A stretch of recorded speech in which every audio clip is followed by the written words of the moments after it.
Hey everybody, this is Sheri Traxler with Mridu Life, author of Go Forward 28 Days to Eat, Move, and Enjoy Life God's Way. You know that my break-free retreat is coming up, and it's all about breaking into a healthy lifestyle. But one of the big things that really gets us messed up on sticking with it is we lose focus. So I'm here with a focus expert, my friend Mridu Parikh, she is all about life is organized and making new habits as part of your lifestyle, looking at productivity and focus. So that's where we're going to focus today. It sounds awesome. Can't wait. Yes.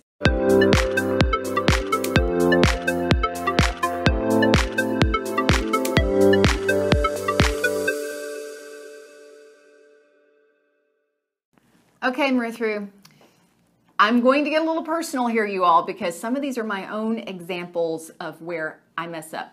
We get urgent, we get frustrated, frazzled during the day, pulled in all kinds of directions. Then we get home or maybe we're on our way home and we are just too tired from being pulled in all these directions. And so we're like, we're just gonna go by the drive-thru. We're not gonna cook a healthy meal tonight.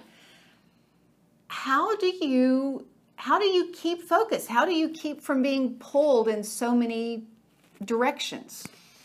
That's a great question because I think anybody watching knows this is reality. We are bombarded with messages and emails and texts and 24/7 connectivity all the time. And so, we're always being pulled in a million directions. So I want to throw out something that I feel like it's not talked a lot about focus or productivity. And I really like to bring it back to an emotional state. So, versus thinking about where's my to-do list and where's the calendar, which, by the way, I love. I mean, I'm a big, proponent of all those tools. But if you can really connect back to your emotion, that is always going to be your guidepost and your roadmap to what's most important. So emotion, like when you're feeling frazzled, or what do you mean by emotion? So what I mean by that is what makes me feel really good not right in the moment, so not the instant gratification, because that can be the Instagram, that can be the drive-thru, that can be the burger, right? Like whatever. Yeah. What's going to make me feel really good and successful at the end of the day today?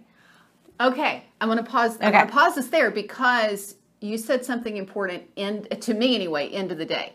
Because when I've always been a long-term thinker, I mean, 7th grade I was saving for college kind of thing, really long-term thinking. But if I'm going, oh, this is urgent, I feel like I need to get this done, or this is more enjoyable, I feel like I want to pull to this, I'm thinking, well, the payoff for this is, a year from now or 2 years from now. But no, it's end of the day. That's like, all right, it's 2 p.m, what do I want to feel like in 6 hours at 8 o'clock at night? Exactly. That's more real. Right. It's tangible. It's practical, and it's, like I said, it's real. It's right there, right? So there's a gratification. It's not instant, but it's not a year away or a week away. It's just then. So it's like when my head hits the pillow tonight, what is it that I do today that's going to make me feel really successful, really good? And if you tap into that, if you really follow that, you don't necessarily, believe it or not, need the to-do list because you're just going to know, right? It is maybe going for that walk or putting that healthier piece of fruit into your mouth before the sweet or something, or it is making those choices. And so typically at the end of the day, you're not thinking, gosh, I just wish I'd spent more time on my Snapchat or wish I'd spent more time in email. It's always, I wish I'd gotten, some more of that self-care in or more of that planning or strategic time in or more time in with my family or more time being present or, those things are really meaningful or making that healthy meal, not going through drive-through. And so when you're in that moment of sort of chaos or going down the rabbit hole, just think, what would make me feel most successful today? I like that. Thank you.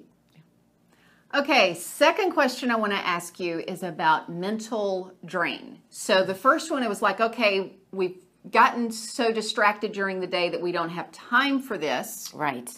Or we perceive we don't have time. So it's like, no, what do I really want to focus on and go by the feeling? But when we get, for me anyway, when I get scattered, I get mentally drained. Why is that? And what can we do about it? So your brain, I think the best analogy I can give you is that your brain is like your cell phone battery. And I say this because we can all relate to our cell phone battery, right? Okay. Usually at night, We plug it in. Maybe it's, we wake up, it's fully charged. But first thing in the morning, because it's so healthy for us, it's right next to us, and we're responding to the dings and the beeps and reacting, and it starts going on, right? Then we're on Amazon, then we're on Waze, then we're on text, then it just keeps going and going and going, because right? I did this morning. Right. Okay, keep going. Yeah, all day, right? And so it keeps going. And then usually around 2 or 3 o'clock, we got to plug it back in. We see the cell phone battery has now gone from green down to red. It needs charging, and we plug it back in. So our brain is the exact same way. We wake up, we're kind of fully charged, we've had a good night's sleep, hopefully had some healthy, exercise, breakfast, something in the morning. And the more that we continue to go back and forth and react and respond and multitask and try to do all the things all the time, the quicker that our mental energy is just draining. And it's going from full, to less and less. And if you notice, that's why our willpower gets less and our self-control throughout the day. We're literally just draining our energy and our battery. So that's why we feel that way. That's why we feel tired. And that's why we feel like, I'm going to skip the walk today. Or I do want to grab the food that's not great for me. Yeah. We've lost that willpower.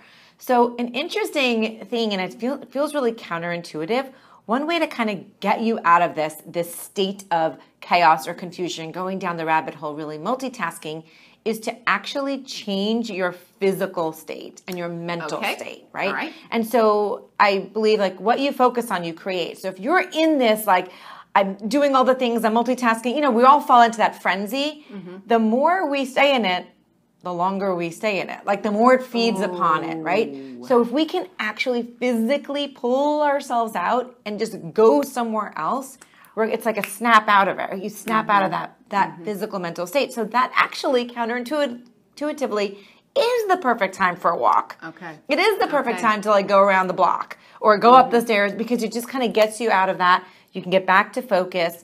But I think the longer you just sit in that, the longer it just spins. Yeah. Okay. Whew. Okay. I should have done that this morning. Okay. Third question. We're getting really personal because last week I had this happen where on Monday I had planned on getting up and writing some content, doing some creative writing things. For you, it might be that you're getting up and you're wanting to get your walk in, or you're wanting to prep your meals for the week or whatever.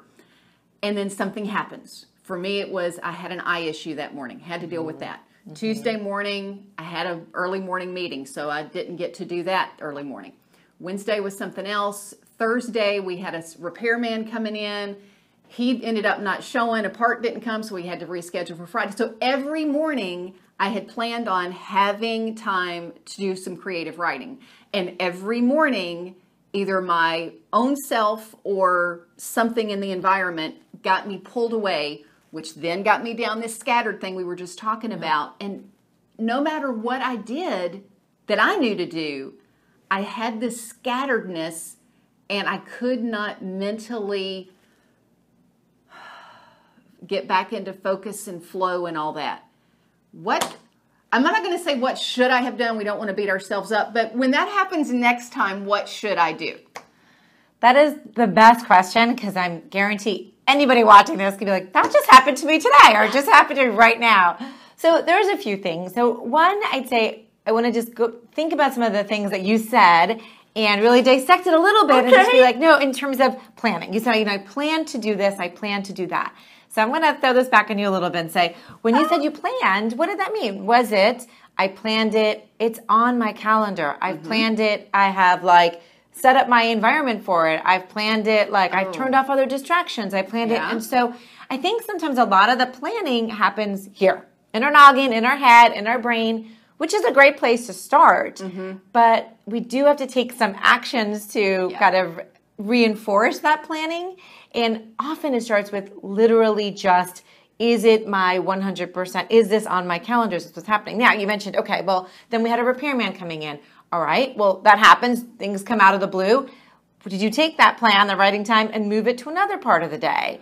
Did we possibly see if the repairman could come a little later? There's different ways. As you were saying that, it dawned on me, I'm paying him. So I could have said, when he said this time, well, do you have something in the afternoon?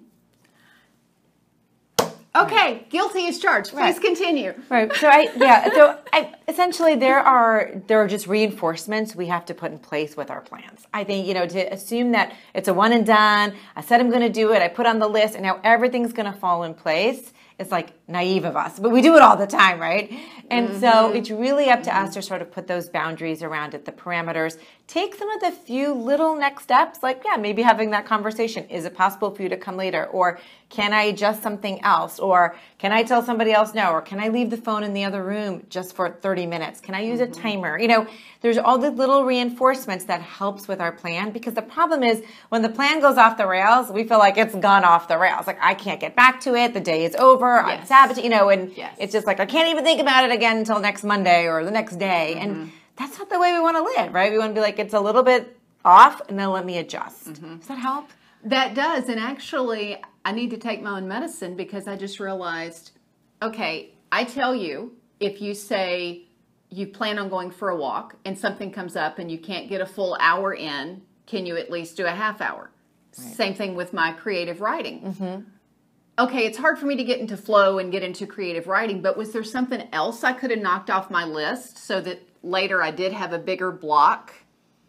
Okay, yeah. Right. So if I'm hearing you right, Mridu, it's you plan. And actually, I've heard you talk about this she has an amazing podcast. You need to subscribe to her podcast. I'll tell you about that in a minute.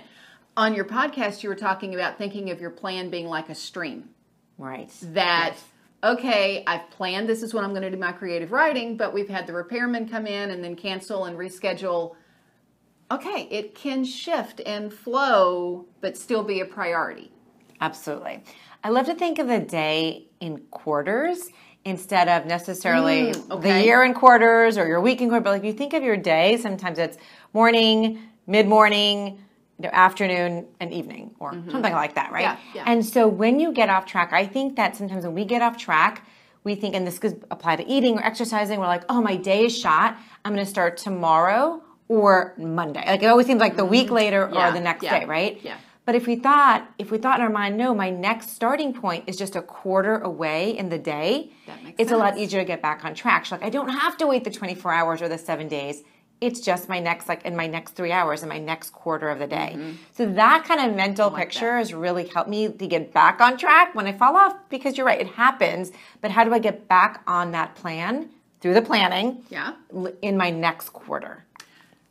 That is fantastic. That is super helpful. So I want to, in addition to the Break Free Retreat, which, by the way, if you've not signed up for that, what's going on? Let's get registered for that.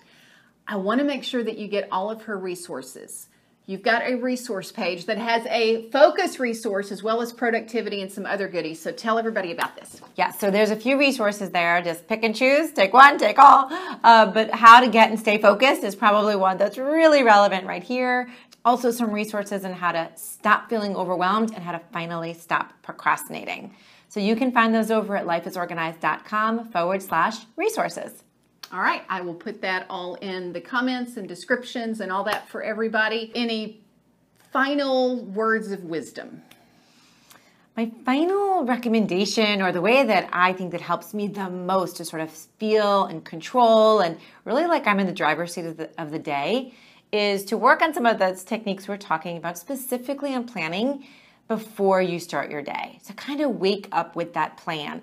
Doesn't mean it has to happen the night before. Nice, but there's reality. But if you can make that part of that morning routine, if you can invest that 5 or 10 minutes to really just be thinking through, really on paper, not just in your head, what am I focusing on today? What are my top priorities? When will I get them done? What are those reinforcements I've got to put in place? Those boundaries in order to make this day feel really successful at the end of the day. Kind of all the way back is what do I want to feel like at the end of the day. Thank you so much. Thank you all for being here. Remember to subscribe and click that notification bell. And until next time, find your path, fulfill your potential, and stay focused. Bye. Thanks for having me.